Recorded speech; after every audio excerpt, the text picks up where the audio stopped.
Inizjattiva ta' riċerka li ħarġet il-Kummissjoni Ewropea bl-isem ta' Horizon Europe se tgħin biex ix-xjentisti f'pajjiżna jkollhom l-opportunità li jkomplu jagħmlu iżjed riċerka li tgħin biex pajjiżna jimxi l quddiem. Fil-fatt kien hemm żieda fil-budget f'dan il-programm ta' Horizon Europe. Bil-fondi li hemm fuq dan il-programm issa huma ta' kważi 100 biljun euro.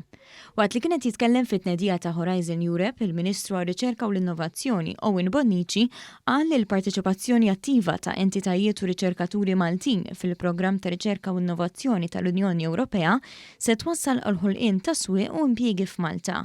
Il-Ministru Bonnici saħaq li t-tnedija ta' dan il-programm timmarka l-bidu tal-Kunsill Ewropew tal-Innovazzjoni li se jgħin biex jissaħħu teknoloġiji li jagħmlu differenza u li allura jwasslu għall-innovazzjoni fundamentali.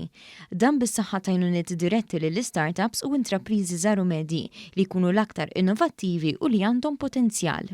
Aħna qegħdin nagħtu s-sapport kollu tagħna lir-riċerkaturi Maltin biex jieħdu minn dawn il-fondi u nkunu nistgħu verament nagħmlu minn Malta gżira illi verament tara fir-riċerka il-futur ta' dan il-pajjiż. Iċ-Chairman tal-Kunsill Malti għax-Xjenza u t-Teknoloġija, Jeffrey Pulicino Orlando, innota kif matul is-snin il-Kunsill ra żieda fil-parteċipazzjoni fir-riċerka f'pajjiżna. Min-naħa tal-Kunsill Malti għax-Xjenza u t-Teknoloġija naraw kif nagħmlu biex ninkoraġġixxu aktar riċerkaturi Maltin japplikaw għal fondi minn dan il-fond li huwa l-akbar fond ta' riċerka fid-dinja.